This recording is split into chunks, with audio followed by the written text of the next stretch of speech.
கிறிஸ்துவுக்குள் நுழைவது அது திருமுழுக்கு. ஆனால் கிறிஸ்துவோடு வாழ்வது, கிறிஸ்துவாக வாழ்வது, கிறிஸ்துவை பிறருக்கு தருவது, இது நற்கருணை செய்கின்ற ஒரு மாபெரும் செயல். அதுதான் நாம் இன்று ஒவ்வொரு நாளும் திரு நற்கருணை கொண்டாடினாலும் திரு அவை இன்று இந்த நற்கருணைய மாண்பை மகத்துவத்தை பறைசாற்றக்கூடிய வகையில் இந்த பெருவிழாவை கொண்டாடுகிறது. கிறிஸ்துவின் தூய்மைக்கு திருவுடல் திருநத்தம். இந்த நற்கருணை திருவுடல் திருநத்தம் இதனுடைய மகிமையை நாம் இக்காலத்திலே இளைஞர்களிலே பார்க்கிறோம். ஏராளமான இளைஞர்கள் இந்த நற்கருணை பக்தியை வளர்வதை பார்க்கிறோம். வருகிற செப்டம்பர் மாதம் 7ஆம் நாள் ஒரு இளைஞன் புனிதராகின்றார். அவர் பெயர் வந்து கார்லோ அக்விட்டிஸ். சார்ல்ஸ் அக்விட்டிஸ் இத்தாலியை சார்ந்த 15 வயது நிரம்பியவர். 1991ஆம் ஆண்டு பிறந்தவர், 2006ஆம் ஆண்டு இறந்தவர். இவர் தான் மாத்திரமல்ல தன்னுடைய பெற்றோர்களையும் இந்த நற்கருணை பக்திக்கு ஈடுபடுத்தியவர். குறிப்பாக நவீன காலத்தில் இந்த இன்டர்நெட் வழியாக நற்கருணை பக்தியை பரப்பியவர். இன்று புனிதராக மாறியிருக்கிறார். இவர் கூறுவார், the highway to heaven. நம்ம பாஸ்டா போனோம்னா எதில் போவோம்? ஹைவேல போவோம். பாஸ்டா போவோம். the highway to heaven is the Eucharist. வானகம் செல்வதற்கு ஒரு ஃபாஸ்டஸ்ட் ரூட் எது என்றால் நற்கருணை. அந்த அளவுக்கு இளையோர்கள் இந்த நற்கருணையை இப்பொழுது தங்கள் வாழ்க்கையை முதன்மையாக கருதினார். மற்றொரு இளைஞர் பியர் ஜார்ஜியோ பிரசாத்தி. இவர் ஒரு இளைஞர். 1901ஆம் ஆண்டு பிறந்தவர். 1925ஆம் ஆண்டு இறந்தார். 24 வயது. இவர் ஒரு பொதுநிலையினர். கார்லோ அக்விட்டிஸ் நற்கருணை பக்தியையும் நற்கருணைய முக்கியத்துவம் வெளிப்படுத்தினார். இவர் நற்கருணை வாழ்வை வாழ்ந்தவர். பியாட்டிட்யூட்ஸ் மலை பிரசங்கத்தை முழுமையாக வாழ்ந்த ஒரு இளைஞன் இந்த பிரசாந்தி. அவரும் இதே நாளிலே செப்டம்பர் 7ஆம் தேதி புனித நிலைக்கு உயர்த்தப்படுகிறார். ஆகவே நாம் ஏன் கூறியிருந்தால், நற்கருணையில் இருக்கக்கூடிய ஆண்டவரை நாம் கண்டுகொள்ள வேண்டும், அவரை ஆராதிக்க வேண்டும், அவரை நம் வாழ்வை ஒப்படைக்க வேண்டும். இரண்டாவது முக்கியமானது, நாம் அவராக மாற வேண்டும். அதுதான் அந்த மலை பிரசங்கக்கூடிய ஒரு வாழ்வு, பேரு பெற்றோராக வாழக்கூடியது. அவர்களுக்கு 2 புனிதர்களும் நமக்கு இதை வலியுறுத்துகிறார்கள். பல நேரங்களிலே நாம் வாடிக்கையாக அல்லது ருட்டீனாக இந்த திருப்பலியை கலந்து மனம் வருவோம். இந்த நாளிலே, இந்த முக்கியமான இந்த நாளிலே நமக்கு திருப்பலியாக வந்திருக்கக்கூடிய நம்முடைய தந்தை தேவாவோடு வரவேற்கிறோம். கடவுள் நாம் அவருக்கு நம்முடைய அன்பான வரவேற்கிறோம். இந்த நற்கருணை பலியிலே முழுமையாக பங்கு கொள்ள, இயேசுவை நம் வாழ்வில் ஏற்றுக்கொள்ள, அதே நேரத்தில் இயேசுவை நம் வாழ்வில் பிரதிபலிப்பாக வருவோம். 2 குருக்கள் ஒப்புரவற்றால் கேட்டுக்கொண்டிருக்கிறார்கள். அந்த வாய்ப்பையும் பயன்படுத்திக் கொள்ள நம்மோடு அழைக்கிறோம். தூய மனைவியை கொண்டாட நம் குற்றம் பொருள்களை ஏற்று மனம் கொள்வோம்.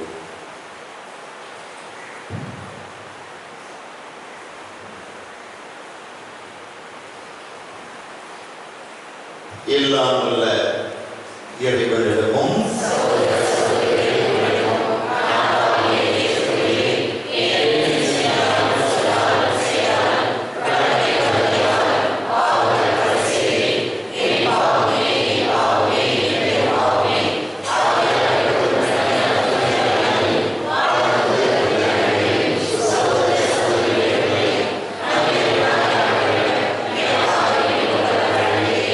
எல்லாம் வல்ல இறைவன் நம் மீது இறக்கும்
மீட்புக்குரிய அருள் அடையாளத்திலே உம்முடைய பாடுகளின் நினைவை எங்களுக்கு விட்டுச் சென்றீ.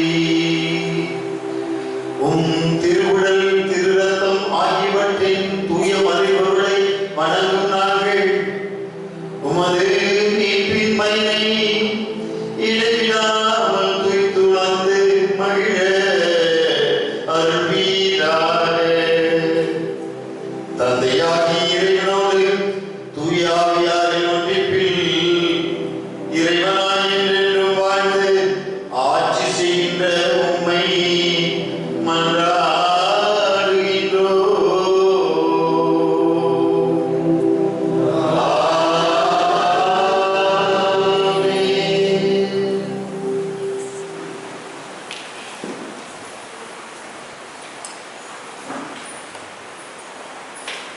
முதல் வாசகம்.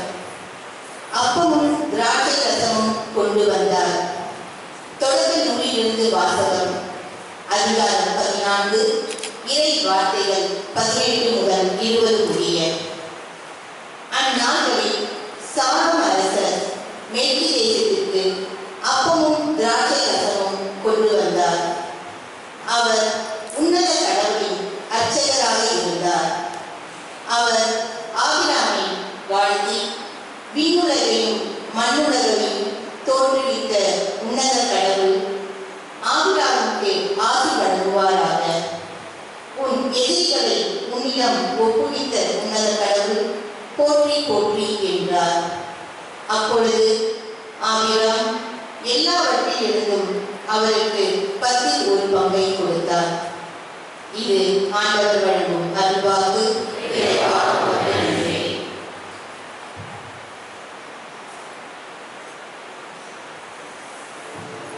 முதலை பாட மெல்கிசேதேக்கின் முறைப்படி நீ என்றென்றும் குருவே.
நீ உமது படை தலைமை தாங்கும் நாளிலும்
2ஆம் வாசகம்.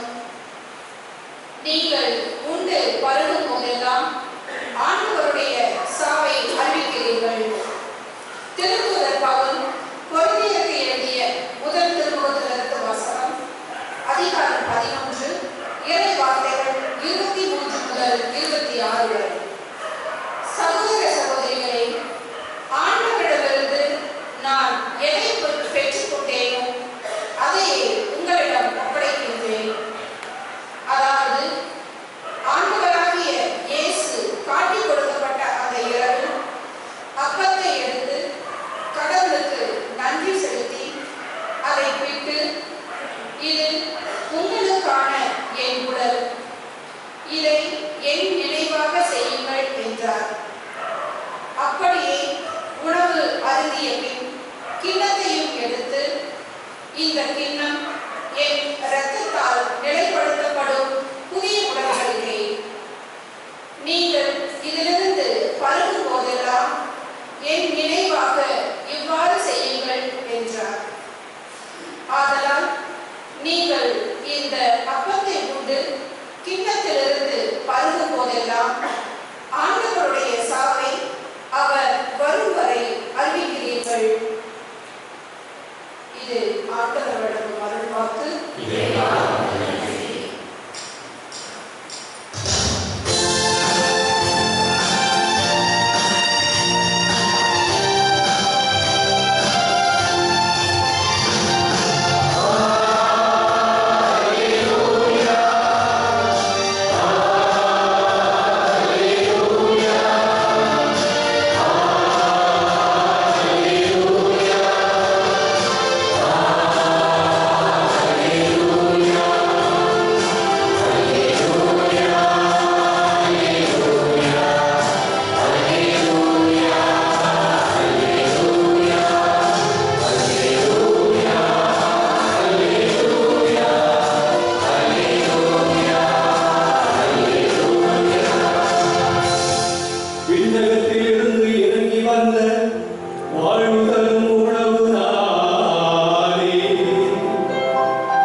மக்களை வரவேற்று இறையாட்சியை பற்றி அவர்களோடு பேசி குணமாக வேண்டியவர்களை குணப்படுத்தினார். பொழுது சாயம் தொடங்கவே மன்னிருவரும் அவரிடம் வந்து, இவ்விடம் பாலையும் நிலமாயிற்று, சுற்றிலும் உள்ள ஊர்களுக்கும் பட்டிகளுக்கும் சென்று தங்கவும் உணவு வாங்கிக் கொள்ளவும் மக்கள் கூட்டத்தை அனுப்பிவிடும் என்றனர். இயேசு அவர்களிடம், நீங்களே அவர்களுக்கு உணவு கொடுங்கள் என்றார்.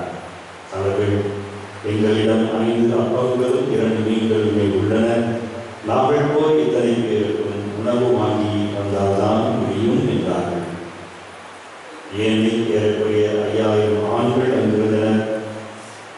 இயேசு அவர்கள் சீடரை நோக்கி, இவர்களை 50 பேராக மண்ணில் அமரச் செய்யுங்கள் என்றார். அவர் சொன்னபடியே அனைவரையும் அவர்கள் மண்ணில் அமரச் செய்தார்கள். அவர் அந்த 5 அப்பங்களையும் 2 மீன்களையும் எடுத்து வானத்தை அண்ணாந்து பார்த்து அவற்றின் மீது ஆசி கூறி பிட்டு மக்களுக்கு பரிமாறுவதற்காக சீடரிடம் கொடுத்தார். அனைவரும் வயிறார உண்டனர். எஞ்சிய துண்டுகளை 12 கோடிகள் நிறைய எடுத்தனர். ஆண்டவரின் அருள்வாக்கு. கிறிஸ்துவே புகழ்.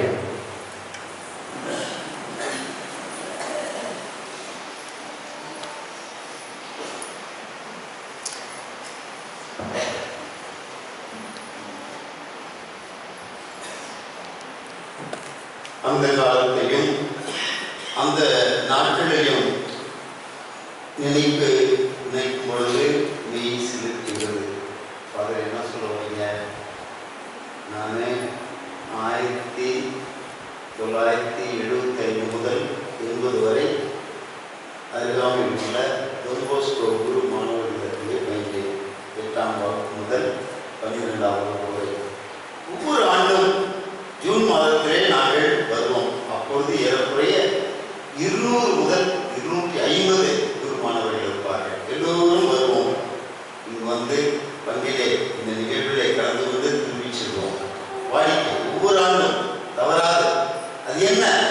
ஃபீஸ்ட் ஆஃப் கார்பஸ் கிறிஸ்டி, அதாவது கிறிஸ்துவின் தூய்மை மிகு திருவுடலும் திருவிழா. தவறாது 5 ஆண்டுகளும் நாங்கள் இருந்தோம். தொடர்ந்து இன்று வரை நடந்து கொண்டிருக்கின்றது என்று எண்ணி பார்க்கும் பொழுது பெருமையாகவும் சந்தோஷமாகவும் மகிழ்ச்சியாகவும் இருக்கின்றது. இனியளவும் அந்த பக்தி, இந்த விசுவாசம், நம்பிக்கை குறைவில்லை என்று எண்ணி பார்க்கும் பொழுது என் நெஞ்சம் நெகிழ்கின்றது. அன்புக்குரியவர்களே, ரூபியும் கமலாவும் பக்கத்து வீட்டு தோழிகள். யாராவது இருக்கீங்களா? ரூபி கமலா யாராவது இருக்கீங்களா? அவங்க ஆரம்பத்தில் நகமும் சதையும் போல ரொம்ப நெருங்கிய தோழிகள் அவர்கள். அந்த சண்டைக்கு காரணமே தேவையில்லை. சின்ன சின்ன பொறி சண்டையெல்லாம் வரும். 2 பேருக்கும் சண்டை தீவிரமாச்சு, சண்டை அதிகமாச்சு. ரூபி சொன்னாப்படி, என் மேல அபாண்டமா நீ பழி போடுற. கமலா சொன்னது, நீ பொய் சொல்ற. வாக்குவாதம் தீவிரமாயிடுச்சு. அன்னைக்கு பார்த்து அது ஞாயிற்றுக்கிழமை, இன்னைக்கு ஞாயிற்றுக்கிழமை. ரூபி, உன்னை நான் சும்மா விட மாட்டேன். கமலா, லேசில் விட மாட்டேன், 2ல 1 பார்க்க போறேன் அப்படின்னு சொல்லி ஒரு வாக்குவாதம் தீவிரம் அடிச்சு. ரூபி சொன்னது, எனக்கு தலைக்கு மேல வேலை, நிறைய வேலை இருக்கு. இன்னைக்கு ஞாயிற்றுக்கிழமை, இப்போ சண்டை போட நான் விரும்பல. நான் கோயிலுக்கு போயிட்டு பூசை பார்த்து திரும்பி வந்து உன்னை நான் பார்க்குறேன். கோயிலுக்கு போயிட்டு வந்து பூசை பார்த்துட்டு வந்து திருப்பள்ளியில் கலந்துக்கிட்டு வந்து உன்னை 1ல் 2 பார்க்குறேன் அப்படின்னு ரூபி சொன்னது கமலா. அன்புக்குரியவர்களே, திருப்பலி என்பது நற்கருணையின் ஊற்று. திருப்பலி என்பது ஒரு கொண்டாட்டம். இயேசு நமக்கு தந்த மாபெரும் ஒரு கொடை என்பதை நாம் ஒருபோதும் மறந்து விடக்கூடாது. திருப்பலிக்கு போயிட்டு வந்து சண்டை போட்டா என்ன பிரயோஜனம்? எதுக்கு திருப்பலிக்கு போறீங்க? திருப்பலிக்கு போன பிறகு, நற்கருணை வழிபட்ட பிறகு, நற்கருணை கொண்டாடிய பிறகு, இது என் உடல், இது என் ரத்தம் என்று நாம் வாசித்தோமே. இதெல்லாம் நாம் சுவைத்த பிறகு மீண்டும் வந்து சண்டை போட்டால் பிரிவு, பிணக்குகள், சண்டை, சச்சரவுகள் இவையெல்லாம் இருப்பின் நற்கருணையின் பொருள் என்ன, நற்கருணையின் அந்த அர்த்தம் என்ன என்று நாம் யோசித்து பார்க்க வேண்டியுள்ளது. வட ஆப்பிரிக்காவில் அன்புக்குரியவர்களே, அபித்தினியா என்ற ஒரு ஊர் இருந்தது. 4ஆம் நூற்றாண்டின் துவக்கத்திலே திருப்பலி ஆற்ற தடை செய்யப்பட்டிருந்தது. அந்த இடத்திலே யாரும் திருப்பலியிலே கலந்து கொள்ளக்கூடாது, திருப்பலி எந்த குருவும் ஆற்றக்கூடாது, தடை செய்யப்பட்டிருந்தது. Ban on holy mass, holy யூகரிஸ்ட்.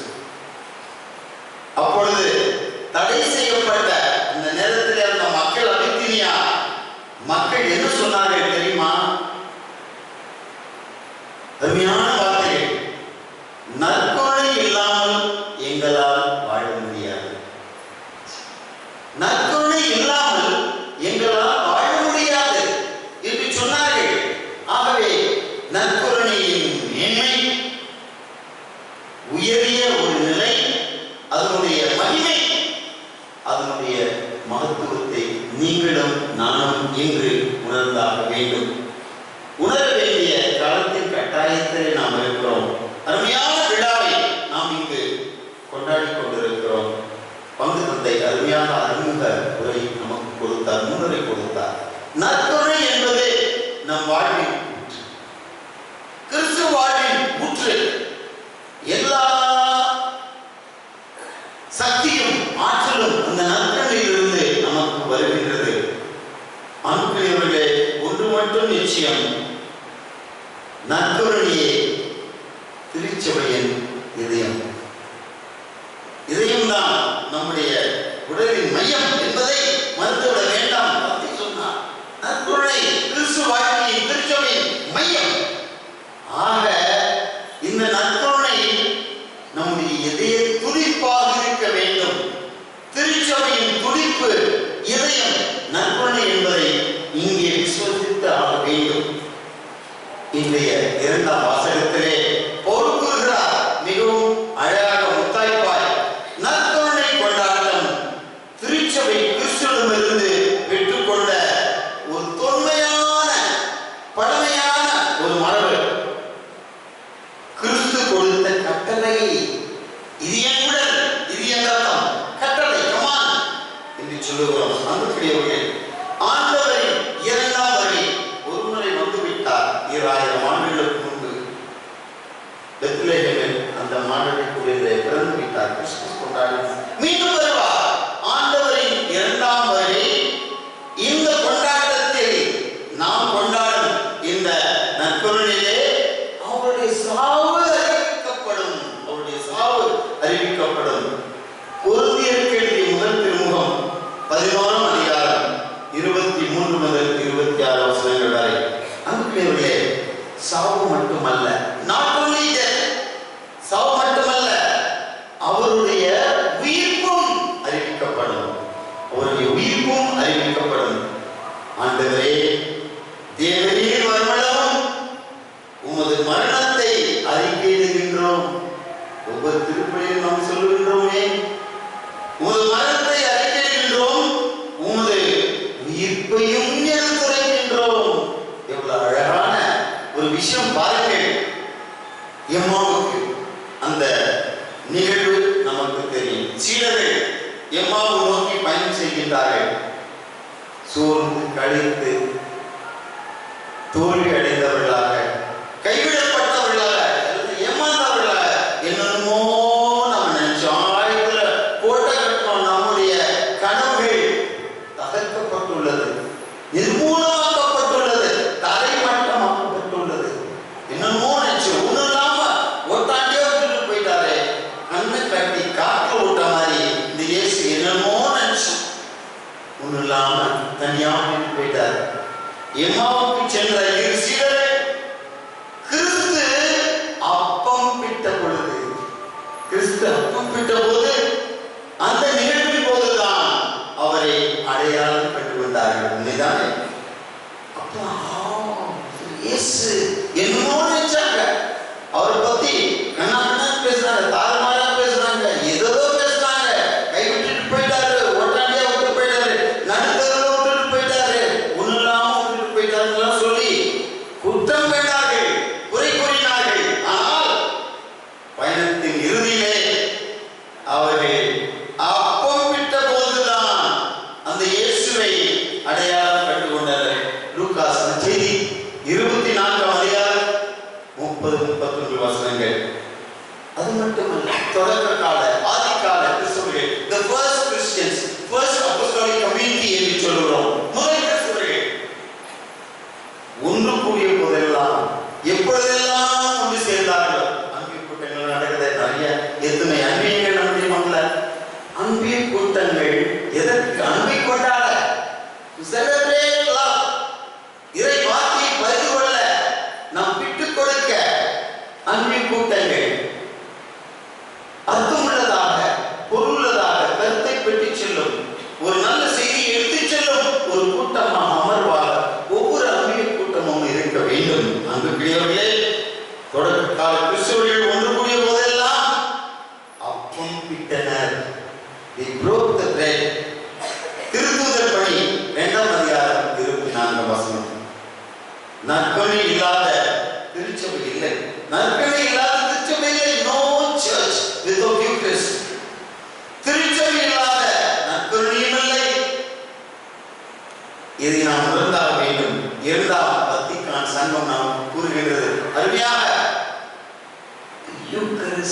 is the summit and source of Christian life. அன்புக்குரியவர்களே, இரண்டாம் வத்திக்கான் சங்கம் கூறுகின்றது, நற்கருணை தான் இன்று நாம் கொண்டாடுகின்றோமே, இந்த நற்கருணை தான் கிறிஸ்துவ வாழ்வு அனைத்துக்கும் உச்சியும் ஊற்றுமாகும். திருச்சபை எண் 11 நமக்கு எடுத்துக் கொள்கின்றது. வத்திக்கான் சங்கம் சொல்லுகின்றது, கிறிஸ்துவ வாழ்வில் உச்சமும் ஊற்றும் இந்த நற்கருணை தான் என்பதை நாம் ஒருபோதும் மறந்துவிடக் கூடாது. அன்பின் அருள் அடையாளம், சாக்ரமெண்ட் ஆஃப் லவ், அன்பின் அருள் அடையாளம் என்ற தலைப்பில் மறைந்த முன்னாள் திருத்தந்தை 16ஆம் பெனடிக்ட் வழங்கியுள்ள அந்த திருத்தூத அறிவுரையில் நற்கருணை பற்றிய 3 விஷயங்களை நமக்கு தெளிவாக ஆணித்தரமாக எடுத்துரைக்கின்றார். முக்கிய உண்மைகளை அவர் சுட்டி காட்டுகின்றார். அந்த 3 முக்கிய கருத்துக்கள் எண்ணங்கள் என்ன என்பதை நாம் பார்ப்போம். ஒன்று, நற்கருணை நம்பப்பட வேண்டிய ஒரு மறைபொருள். நற்கருணை என்பது நம்பப்பட வேண்டிய மறைபொருள். நற்கருணை என்பது இரண்டாவது, கொண்டாடப்பட வேண்டிய ஒரு மறைபொருள். மூன்றாவது, நற்கருணை என்பது வாழப்பட வேண்டிய ஒரு மறைபொருள். 3 விஷயங்கள். இதை நாம் உள்ளத்திலே நிலைநிறுத்துவோம், ஜீரணிப்போம், அசைப்படுவோம், ஜெபிப்போம், தேர்ந்து தெளிந்து இதை வாழ்வாக்குவோம். 1, நற்கருணை நம்பப்பட வேண்டிய மறைபொருள். 2, நற்கருணை கொண்டாடப்பட வேண்டிய மறைபொருள். 3, நற்கருணை வாழப்பட வேண்டிய ஒரு மறைபொருள். நற்கருணையில் கிறிஸ்து அன்புக்குரியவர்களே உண்மையாகவே பிரசன்னமாக இருக்கிறார். He is present to me. முழுமையாக, மெய்யாக, உண்மையாக, நிறைவாக இந்த இயேசு நற்கருணையிலே பிரசன்னமாக இருக்கிறார். பலியாக ஒப்புக் கொடுக்கப்படுகின்றார். இயேசு நற்கருணையிலே பலியாக ஒப்புக் கொடுக்கப்படுகின்றார், உணவாக உட்கொள்ளப்படுகின்றார். 3 விஷயத்தை நாம் பார்க்க வேண்டும். அவர் பிரசன்னமாக இருக்கின்றார், பலியாக ஒப்புக் கொடுக்கப்படுகின்றார். 3வது, உணவாக உட்கொள்ளப்படுகின்றார். இவற்றை நாம் நம்புகிறோம். இதுதான் நம்முடைய விசுவாசம், இதுதான் நம்முடைய நம்பிக்கை, இதுதான் நம்முடைய மறைபொருள் என்பதை நாம் இங்கே உணர்ந்தாக வேண்டும். ஆனால் எப்பொழுதும் இருக்கின்றது. ஆனால் இதை வாழ்கின்றோமா என்பது கேள்வி. ஆனால் நற்கருணை மறைபொருளை நம் வாழ்வில் வாழ்ந்து காட்டுகிறோமா? சிந்தனை அளவிலே, விசுவாச அளவிலே எல்லாம் okay, everything is okay, faith is there, we trust. ஆனால் வாழ்க்கையிலே நாம் வாழ்ந்து காட்டுகின்றோமா என்பது, நான் சொன்ன ஆரம்பத்துல நான் பூசைக்கு போயிட்டு வரேன், அப்புறம் உன்னை கவனிச்சுக்கிறேன். பூசைக்கு என்ன பிரயோஜனம்? பூசைக்கு போறதுனால அந்த நற்கருணை வழியாக நாம் மாற்றம் பெற வேண்டும், புது மனிதர்களாக மாற வேண்டும், இயேசுவை உருவாக்கி அவருடைய விழுமியங்களை, பண்புகளை, மதிப்பீடுகளை நாம் வாழ்வாக்க வேண்டும். மறு கிறிஸ்துவர்களாக நீங்களும் நானும் மாற வேண்டும். ஒவ்வொரு திருப்பலியும், ஒவ்வொரு நற்கருணையும் நாமே மாற்ற வேண்டும். புது மக்களாக, புது பிறப்புகளாக, புது படைப்புகளாக மாற்ற வேண்டும். திருத்தந்தை 2ஆம் ஜான் பால் தாம் சாவதற்கு முன் குருக்களுக்கு இதை சொல்லுகின்றார். இது குருக்களுக்கு மட்டுமல்ல, நம்ம எல்லோருக்கும் இது பொருத்தமான ஒன்று. என் உடல் என் ரத்தம் என்று இயேசு சொன்னார். 2ஆம் வாசகத்தை நாம் கேட்டோம். அன்புக்குரியவர்களே, இந்த வார்த்தைகள் வெறும் வசீகர வாய்ப்பாடாக மட்டும் அமையாமல், வசீகர வார்த்தைகளாக மட்டும் அமையாமல் வாழ்க்கை முறையாக அமைய வேண்டும். நான் சொல்லவில்லை, மறைந்த திருத்தந்தை புனித 2ஆம் ஜான் பால் அருள் சின்னப்பர் அவர் சொல்லுகின்றார். அன்புக்குரியவர்களே, திருப்பலியை ஒப்புக் கொடுக்கும் குருக்களுக்கும் எங்களுக்கும் பஜ்ஜி நான் எல்லாருக்கும் திருப்பலியை ஒப்புக் கொடுக்கும் குருக்களுக்கும், குருக்கள் மட்டுமல்ல ஏனைய விசுவாசிகள் நம்ம எல்லோரும் இங்கே பங்கொள்ளும் ஏனைய விசுவாசிகளுக்கும் தங்கள் வாழ்வையே வழியாக்க வேண்டும். குருக்களும் இதிலே கலந்து கொள்ளும் பங்கேற்கும் இந்த விசுவாசிகளும் நாம் ஒப்பு கொடுத்து நம்மையே வாழ்வையை பலியாக்க வேண்டும். இன்றைய நற்செய்தியிலே நாம்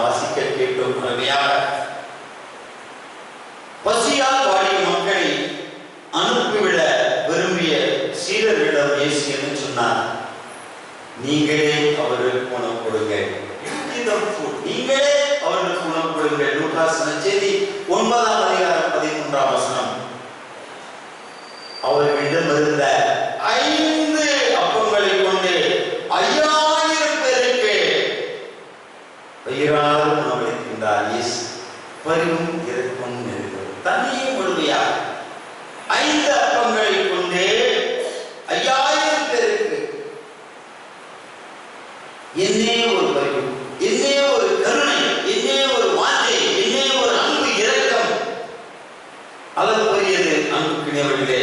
5000 பேருக்கு வயிறார உணவளிக்கிறார் இயேசு. எஞ்சி இருந்த அப்பங்களை 12 கூடைகள் நிறைய எடுத்தனர். இயேசுவின் பரிவு நமக்கு தெரிகின்றது. இதை என் உடல், இது என் ரத்தம் என்று சொல்லி என்னைக்காக செய்யுங்கள், எல்லோரும் பகிர்ந்து வாழுங்கள் என்று பகிர்ந்தலில், உணவு தோழமையில் இந்த அன்பை காண சுவைக்க இயேசு நம்மை அழைக்கின்றார். இறுதியாக ஏழைகளின் உடலிலும் ஏழைகள் எத்தனையோ பேர் இருக்கின்றார்கள். முகவரி இழந்தவர்கள், விலாசம் இழந்தவர்கள், சமூகத்தின் விளிம்பிலே ஓரங்களிலே தள்ளப்பட்டவர்கள், கடைநிலைகளில் இருப்பவர்கள், ஏழைகள், எளியவர்கள், ஆலைகள், கைவிடப்பட்டோர், நசுக்கப்பட்டோர், ஒடுக்கப்பட்டோர், கால் வைத்து கஞ்சிற்காக கல்லுடைத்து வாழும் மனிதர்கள். அன்புக்குரியவர்களே, ஏழைகளின் உடலிலும் ரத்தத்திலும் இருக்கும் கிறிஸ்துவை மதிக்காதவர்கள். அருமையான ஒரு கருத்து. என்ன?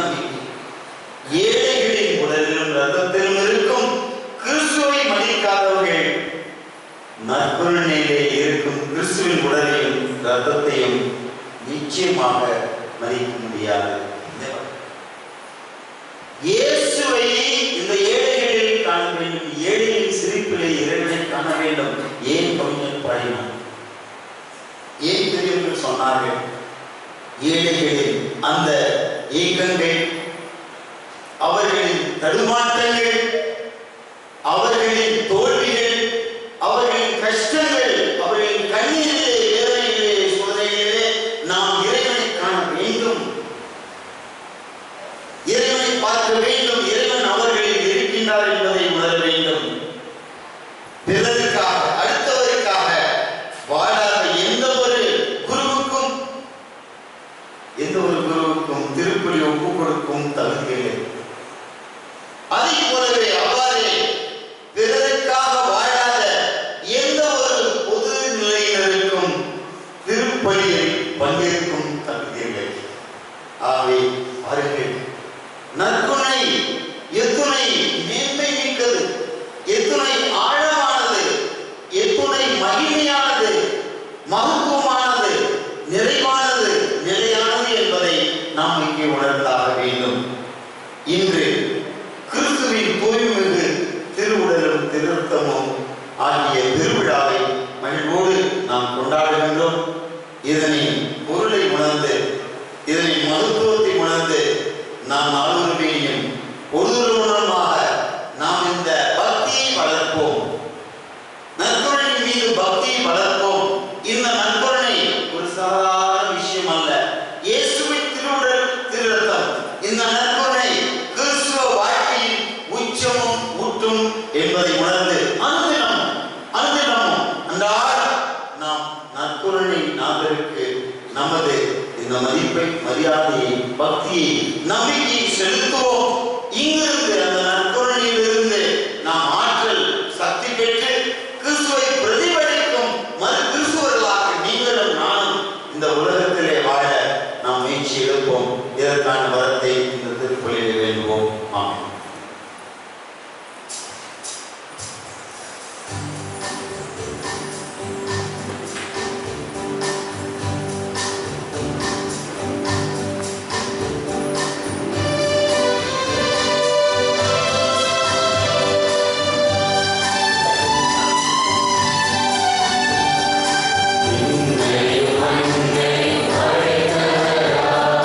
கடவுள்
நம்ம தந்தைகளுக்கா கிறிஸ்துவின் தூய்மை என்று திருவுடல் திருரத்த பெருவிழாய் கொண்டாடும் நாங்கள் நற்கொள்கை மீது ஆழ்ந்த பக்தி கொண்டு இந்த நற்கொள்கையில் இருந்து நாங்கள் ஆற்றல் பெற்று உங்களுடைய அன்பு திருமகனை பிரதிபலிக்கும் நல்லவர்களாக நல்ல கிறிஸ்துவ சாட்சிகளாக நாங்கள் அனைவரும் வாழ எங்கள் அனைவருக்கும் இந்த உலகிற்கும் திருச்சபைக்கும் இந்த அருளையும் ஆசையும் தந்து வழிநடத்திட வேண்டும் என்று இதோ இந்த நேரத்தில் உங்களிடம் மாய் மன்றாடுகிறோம். மன்றாட்டுகள் நம் பதில். ஆண்டவரே எங்கள் மன்றாட்டை கேட்டருளும்.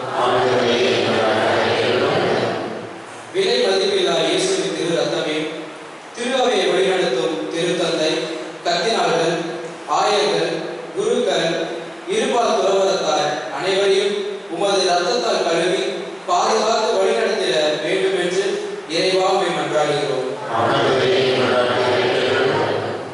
நாட்டை ஆளும் தலைவர்கள் மதம், மொழி, ஏழை, பணக்காரன் என்ற வேறுபாடுகளை களைந்து உயிருள்ள மனிதர்கள் என்னும் எண்ணத்துடன் சேவையாற்ற வேண்டும் என்றும் மக்களின் நலனில் முழு நம்பிக்கையோடு ஏற்ற தாழ்வுகளை களைந்து செயல்பட வேண்டிய ஆற்றலையும் எண்ணத்தையும் அளித்தருள இறைவாமை மன்றாடுகிறோம். 3 ஆணிகளால் அறையப்பட்டு சதையும் இரத்தமும் வழிதோட தம்மையே தியாகமாக நீர் நமக்கு அளித்தவரே, நாங்கள் செய்த பாவங்கள், குற்றங்கள், குறைகளுக்காக நீர் சிந்திய கண்ணீர் துளிகள் அனைத்தையும் நாங்களும் எங்களின் வாழ்வில் ஏற்படுகின்ற அனைத்து விதமான துன்பங்களையும் நீர் சுமக்காமல் அதற்கான பணிகளை நாங்கள் சுமக்க போதுமான உடல் பலத்தையும் மனபலத்தையும் தந்து ஆசீர்வதிக்க வேண்டும் என்று இறைவாமை மன்றாடுகிறோம். மௌனத்தில் நமது தனிமன்றாட்டுகள்.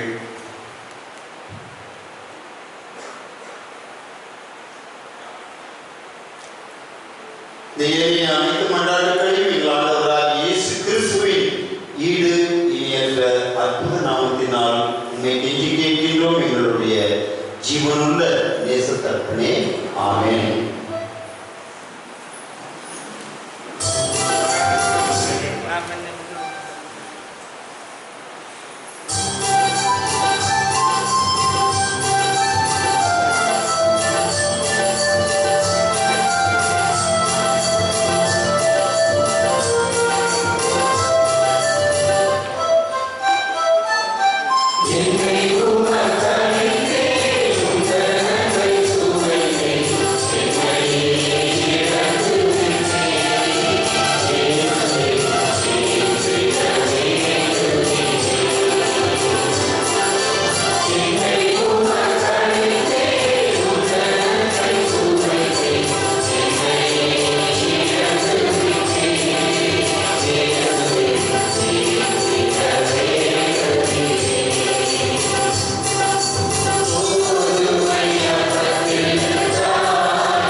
பிதாக்களை ஜெபியுங்கள்.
திருமணாகி எங்களால் இயேசு கிறிஸ்துவின் உடலும் இரத்தமுமாக எங்களுக்கு இவை மாறுபடவாக அவர் பணித்தவாறே இந்த மறை நிகழ்வுகளை கொண்டாடுகின்றோம்.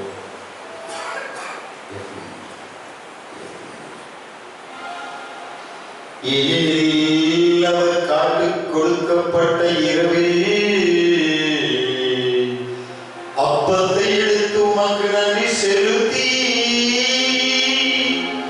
ஆசி வழங்கி அதை பிட்டு தம் சீடர்களுக்கு அளித்து அவர் கூறியதாவது, அனைவரும் இதிலிருந்து பெற்று உண்ணுங்கள்.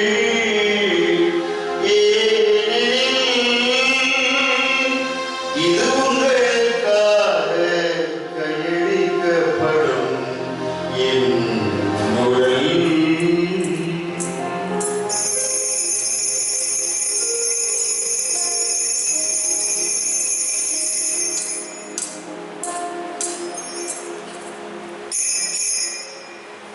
அவ்வண்ணமே இரவு விருந்தை அருந்திய பின் கிண்ணத்தை எடுத்து உமக்கு நன்றி செலுத்தி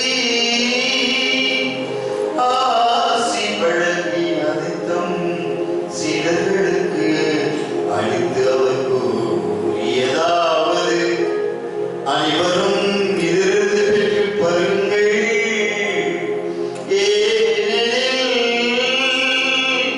இது புதிய நிலையான உடன்படிக்கைக்குரிய என் இரத்தத்தின் கிண்ணம். இது பாவ மன்னிப்புக்கென்று உங்களுக்காகவும் பலருக்காகவும் சிந்தப்படும். இதை நினைவாக செய்யுங்கள்.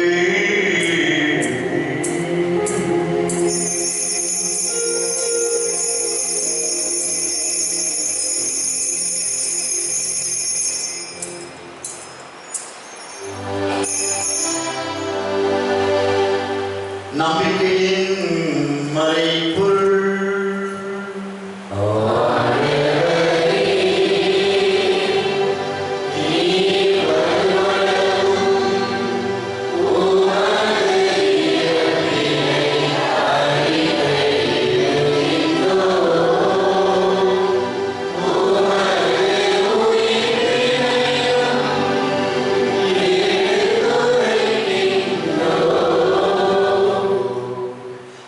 இறைவா, உம் திருமகனின் மீட்பளிக்கும் பாடுகளையும் இவருக்குரிய உயிர்ப்பையும் முன்னேற்றத்தையும் நாங்கள் நினைவு கூறுகின்றோம்.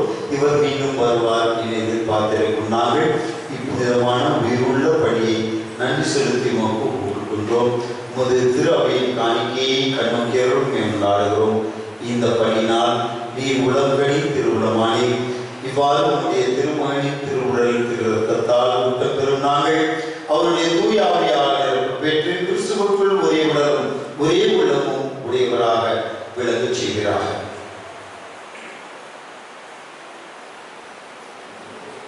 இவரை இன்றும் காணிக்கையாக்குவாராக.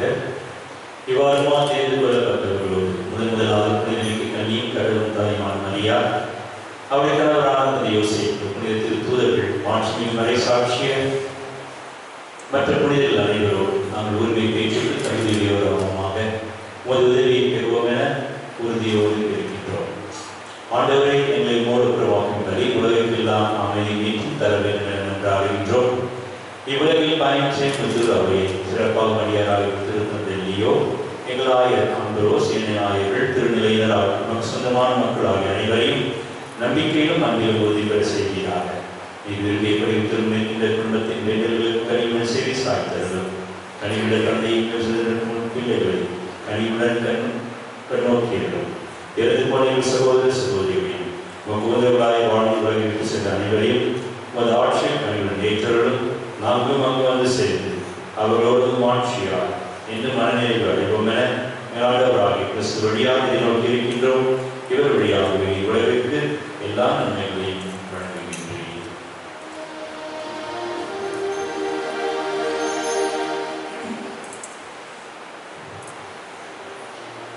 இவர் வழியாக இவரோடு இவரே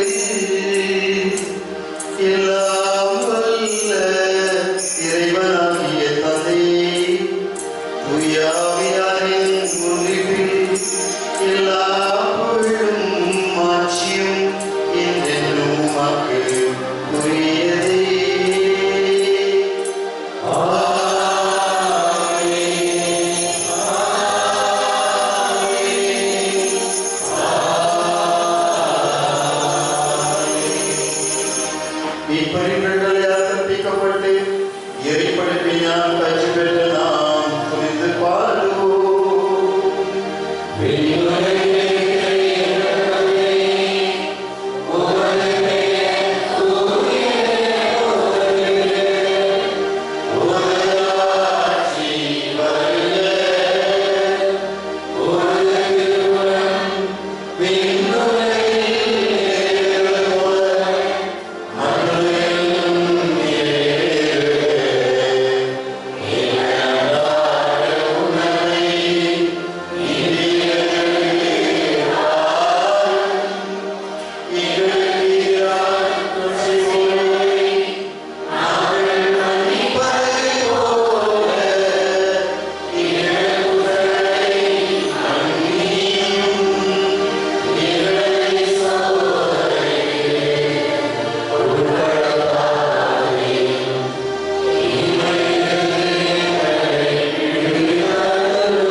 மனசு தராமல் பெற்றுக்கொள்ளுமாறு கேட்டுக்கொள்கின்றோம்.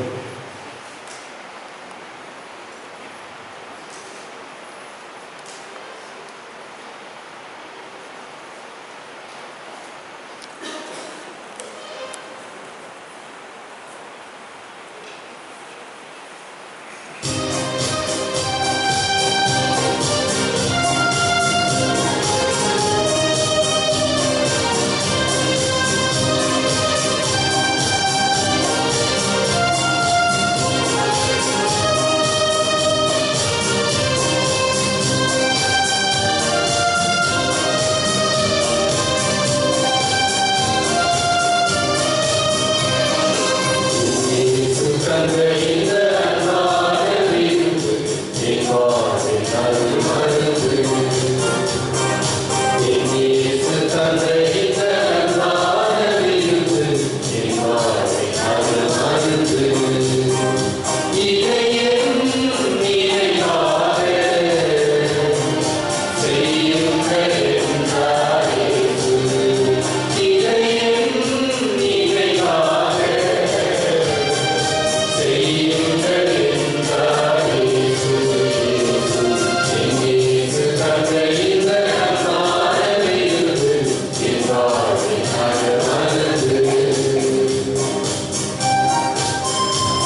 ஞாயிறு அறிவிப்புகள் 22/6/2025 இன்று கிறிஸ்துவின் திருவுடல் திருரத்த பெருவிழா. 24/6/2025 செவ்வாய்க்கிழமை புனித திருமுழுக்கு யோவான் பிறப்பின் பெருவிழா, சகாய அன்னையின் நினைவு நாள். 27/6/2025 வெள்ளி நமது ஆண்டவர் இயேசு கிறிஸ்துவின் திரு இருதய பெருவிழா. 29/6/2025 ஞாயிறு திரு அவையின் தூண்களான புனித பேதுரு மற்றும் புனித பவுல் பெருவிழா. பொது அறிவிப்புகள்.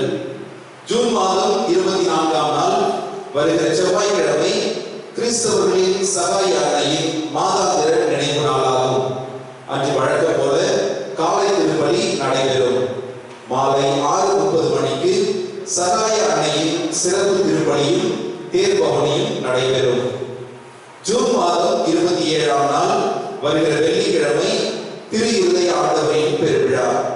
அன்றைய தினம் குடும்பமாக திருப்பலியில் பங்கு பெற்று தங்களின் குடும்பங்களை திரு இருதய ஆண்டவரிடம் ஒப்புக் கொடுக்க அன்புடன் அழைக்கின்றோம். அன்றைய மாலை திருப்பலிக்கு பின் நற்கருணை ஆசீர்வாதம் நடைபெறும். இளையோர்களே நம் திரு அவைக்கு வளமை சேர்ப்பவர்கள். வருகிற ஞாயிறு காலை 8 மணி திருப்பலியில் நமது பங்கின் இளையோர் இயக்க துவக்க விழா நடைபெறும். நம் பங்கு மற்றும் கிளை பங்குகளில் உள்ள அனைத்து இளைஞர்களும் இளம்பெண்களும் அச்சிறப்பு திருப்பலியில் பங்கு பெற அழைக்கிறோம். ஜூன் மாதம் 8ஆம் தேதி நடைபெற்ற பங்கு பேரவை கூட்டத்தில் திருப்பலி நேரம் குறித்து எடுக்கப்பட்ட முடிவு பின்வருமாறு. ஞாயிறு முதல் சனி வரை காலை 6:30 மணி மற்றும் மாலை 6:30 மணிக்கு தவறாமல் பங்கு ஆலயத்தில் திருப்பலிகள் நடைபெறும். ஞாயிறு கூடுதல் திருப்பலிகள் காலை 7 மணிக்கு சகாய நகர், 8 மணிக்கு பங்கு ஆலயம், 9:30 மணி பூமிகுப்பம் ஆகிய இடங்களில் நடைபெறும்.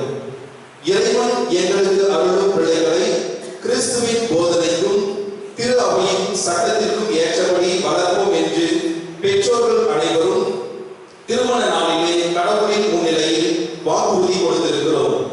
இவ்வாக்குறுதியை நிறைவேற்றிட நம் பங்கு தருகின்ற சிறந்த வாய்ப்பு ஞாயிறு மறைக்கல்வியாகும். எனவே நம் பங்கை சார்ந்த 1 முதல் 12ஆம் வகுப்பு வரை உள்ள பிள்ளைகள் அனைவரையும் ஞாயிறு மறைக்கல்விக்கு தவறாமல் அனுப்பி வைத்து அவர்களின் விசுவாச வாழ்வில் ஒளியேற்றுவது பெற்றோர்களின் மேலான கடமையாகும். பங்கில் உள்ள அனைத்து பிள்ளைகளும் முழுமையாக பங்கேற்கும் வண்ணம் இவ்வாண்டு ஞாயிறு மறைக்கல்வியை மாலை வேளையில் நடத்த திட்டமிட்டுள்ளோம். மாலை 4:30 மணிக்கு விளையாட்டுகளும் அதனைத் தொடர்ந்து 5:30 மணிக்கு மறைக்கல்வி வகுப்பும், ஜெபமாலை, அதைத் தொடர்ந்து திருப்பலி ஆகியவை நடைபெறும். ஒவ்வொரு குடும்பமும் ஒரு குட்டி திருச்சபையாகும். பல குடும்பங்கள் ஒன்றாக இணைந்து ஜெபித்து பகிர்ந்து நல்லுறவில் வாழ்ந்து சாட்சிய திருச்சபையாக திகழ அன்பியங்கள் உதவுகின்றன. எனவே இறைமக்கள் அனைவரும் அன்பியங்களில் ஆர்வத்துடன் செயல்பட அழைக்கின்றோம். ஒவ்வொரு மாதமும் நடைபெறும் அன்பிய கூட்டங்களில் எல்லா குடும்பங்களும் கலந்து கொள்ள வலியுறுத்துகின்றோம். திருவருட்சாதன கொண்டாட்டங்கள், குடும்ப விழாக்கள், பிற தேவைகளுக்காக பங்கு தந்தையை சந்திக்க வருகின்ற போது அன்பிய தலைவர்களுடன் சேர்ந்து குடும்ப அட்டையை எடுத்துக்கொண்டு வருமாறு கேட்டுக்கொள்கின்றோம். இறை வார்த்தையும் திரு இசையும் திருப்பலியின் முக்கியமான அங்கமாகும். அத்திருப்பணிகளை முறையாக செய்வது திரு அவைக்கு ஆற்றக்கூடிய உன்னதமான கடமையாகும். எனவே திருப்பலி வாசகங்கள் படிக்க மற்றும் பாடற்குழுவில் சேர விருப்பம் உள்ளவர்கள் தங்களின் பெயர்களை பங்கு தந்தையிடம் கொடுக்குமாறு கேட்டுக்கொள்கிறோம்.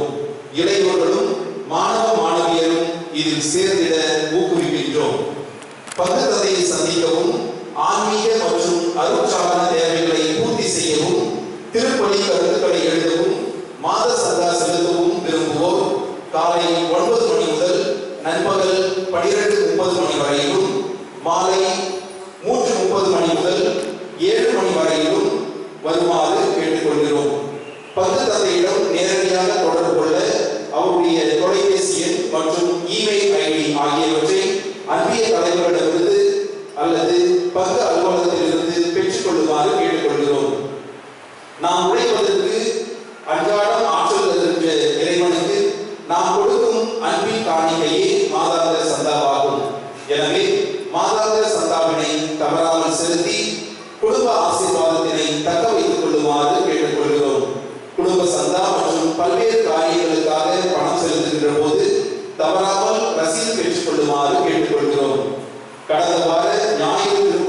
காணிக்கை தொகை ரூபாய் 13,485 ஆகும். தங்களின் தாராள உள்ளத்தினை இறைவன் நிறைவாக ஆசீர்வதிப்பாராக. அருள்பணி கிஷோர் அவர்களின் பிறந்தநாள் விழா சனிக்கிழமை 28/6/2025 அன்று மாலை 6:30 மணிக்கு நடைபெறும் திருப்பலியில் கொண்டாட இருக்கின்றோம். அதில் பங்கெடுத்து அருள்தந்தைக்காக ஜெபிக்கவும் வாழ்த்தவும் உங்கள் அனைவரையும் அன்போடு அழைக்கின்றோம். அன்புகளே, ஒரு சில காரணங்களை கோரிக்கை காத்திருக்கிறீர்கள். முதலிலே நம்முடைய பங்கினுடைய திருப்பலி நேரங்கள் ஒவ்வொரு நாளும் காலை 6:30, மாலை 6:30, சனிக்கிழமையிலிருந்து ஞாயிற்றுக்கிழமையிலிருந்து சனிக்கிழமை வரை ஒவ்வொரு நாள் ஆண்டு முழுவதும் எந்த நாளும் அது பொதுவாக கேன்சல் பண்ண கேன்சல் பண்ண மாட்டார்கள் என்று நாம் நம்புகின்றோம். ஞாயிற்றுக்கிழமை காலை 7 மணி சிலாயில 8 மணி திருப்பலி தான் திட்டமிடப்பட்டிருக்கும். 8 மணிக்கு திருப்பலி, 9 மணிக்கு போயிருக்கும், மாலை 6 மணி. கேட்டகிசம் திருப்பலி இப்பொழுது நாம் தனியாக வைப்பதில்லை. இந்த பிள்ளைகள் காலையிலேயோ அல்லது மாலையிலேயோ காண்பிக்கலாம். மாலையில் காண்பிப்போனால் நல்லது. ஆகவே மாலையில் நடைபெறக்கூடிய மறைக்கல்வி வகுப்பிற்கு கட்டாயம் நம் பிள்ளைகளை பேச வேண்டும். இன்று காலை மறைக்கல்வி வகுப்பு துவக்க விழா நடந்தது. 150 பிள்ளைகள் வந்தார்கள். பெற்றோருக்கு நன்றி கூறுகிறோம். இன்னும் நேரக்குறைய ஒரு 50-60 பிள்ளைகள் வரவில்லை. விஜயா வித்யாலயா மற்ற ஸ்கூலில் படிக்கிற மாணவர்கள் அவங்க காலையில் ஸ்கூலுக்கு போகிறாங்க. எல்லோரும் வரவேற்க வேண்டும் என்ற தான் மாலை இந்த வகுப்பு நடைபெறுகின்றன. ஆகவே எல்லோரும் தான் 225 பிள்ளைகள் நம்முடைய வருங்கால திரு ஆகிய தூண்கள். இவர்களை கட்டி எழுப்ப வேண்டியது நம் ஒவ்வொருடைய பொறுப்பு. பங்கு தந்தையோ அல்லது அருட்கணிப்பை பொறுப்பு அல்ல, அதாக நம்முடைய குடும்பத்தின் பொறுப்பு, நம் இறை குடும்பத்தின் பொறுப்பு. ஆகவே இந்த பிள்ளைகளை நாம் காணாமல் போய்விடக்கூடாது. படிப்படியாக நம் குடும்பங்களை விட்டு திருவையை விட்டு அவர்கள் தொலைந்து போகக்கூடிய ஒரு சூழல் வந்துவிடலாம். ஆகவே இந்த மறைக்கல்வி வகுப்பிற்கு நாம் தவறாமல் என்று கேட்டுக்கொள்கிறோம். இன்னும் யாராவது ஆசிரியர்கள் நாம் இந்த மறைக்கல்வி கற்றுத் தருகிறோம் என்று விருப்பப்பட்டால் தயவு செய்து முன்வார்கள். அதே போல மாலை வேலையில் நடைபெறக்கூடிய அந்த விளையாட்டுகளை நாம் நடத்துகின்றோம்.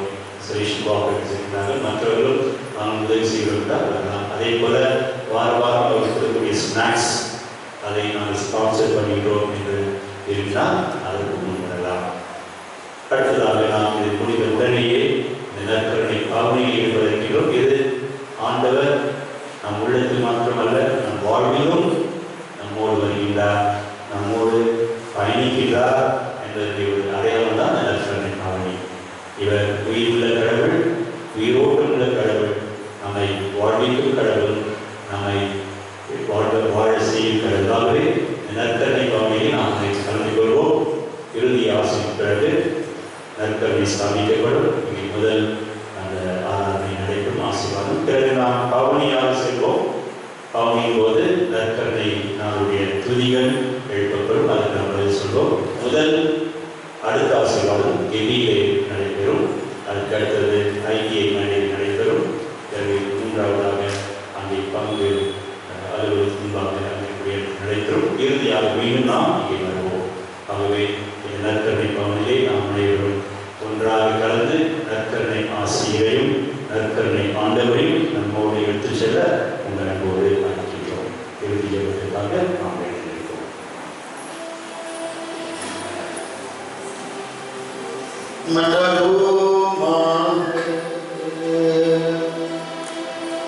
ஆண்டவரே, உயர் மதிப்புள்ளவும் திரு உடலையும் இரத்தத்தையும் நாம் இணைந்த உலகை உட்கொள்வது முதிரின் தன்மையை சுவைத்து இன்புறுவதுடன் முன்னடிகளமாய் திகழ்கின்றது. அதனால் நாங்கள் அந்த பேரின்பத்தில் என்றென்றும் மகிழ்ந்திருக்க அருள் புரிவீராக. என்றென்றும் வாழ்ந்து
இறுதியாக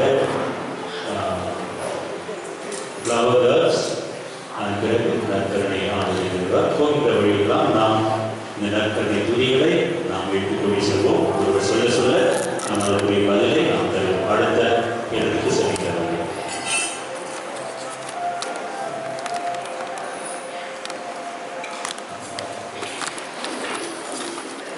உங்களுடைய பதில், நற்கருணை ஆண்டவரே உம்மை ஆராதிக்கிறோம்.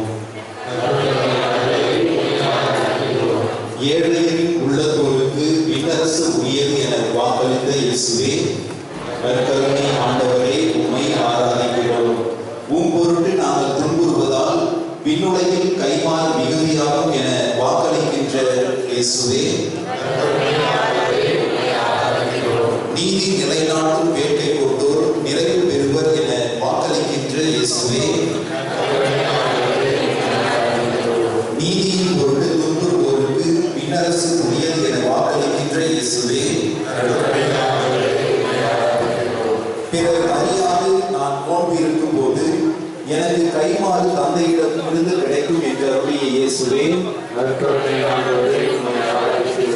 விண்ணக தந்தை தம்மிடம் கேட்போருக்கு மிகுதியாக நன்மைகள் தருவார் என வாக்களிக்கின்ற இயேசுவே, உம் பெயரின் பொருட்டு நாங்கள் வெறுக்கப்பட்டாலும் இறுதி வரை மன உறுதியுடன் இருந்தால் மீட்படைவோம் என்று வாக்களிக்கின்ற இயேசுவே, உம் சீடர் என்பதால் ஒரு கிண்ணம் குளிர்ந்த நீராவது கொடுப்பவர் கைமாறு பெறாமல் போகார் என வாக்களிக்கின்ற இயேசுவே, ஒவ்வொருவருக்கும் அவரவர் செயலுக்கேற்ப கைமாறு அளிப்பதாக வாக்குறுதி தந்த இயேசுவே, உம் பெயரின் பொருட்டு ஒன்றாக கூடியிருக்கும் இடத்தில் நீர் இருப்பதாக உறுதியளித்த இயேசுவே, உம்மை பின்பற்றிய திருத்தூதர்களுக்கு 12 அரியணைகளை வாக்களித்த இயேசுவே, உம் பெயரின் பொருட்டு வீடு, சகோதரர் சகோதரிகள், தந்தை தாய் பிள்ளைகள், நிலபுலன்களை விட்டுவிட்ட எவரும் 100 மடங்காக பெறுவர் என்று வாக்குறுதி தந்த இயேசுவே, இறைவனிடம் வேண்டும் பொழுது நம்பிக்கையுடன் கேட்பதை எல்லாம் பெற்றுக் கொள்வீர்கள் என வாக்களித்த இயேசுவே, இறுதி வரை மன உறுதியுடன் இருப்பவர் மீட்பு பெறுவர் என்றுரைத்த இயேசுவே, விண்ணும் மண்ணும் ஒழிந்து போகும் ஆனால் வார்த்தைகள் ஒழியவே மாட்டா என்றுரைத்த இயேசுவே,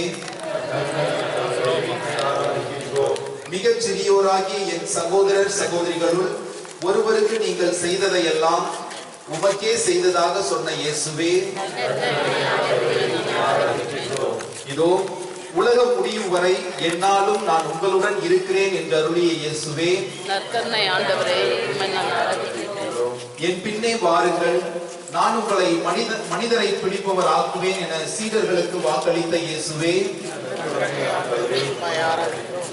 துணிவோடு இருங்கள் நான் தான் அஞ்சாதீர்கள் என்று கூறிய இயேசுவே, உம் பொருட்டும் நற்செய்தியின் பொருட்டும் தம் உயிரை இழக்கும் எவரும் அதை காத்துக் கொள்வர் என்றுரைத்த இயேசுவே, நம்புகிறவனுக்கு எல்லாம் நிகழும் என்று வாக்களிக்கின்ற இயேசுவே,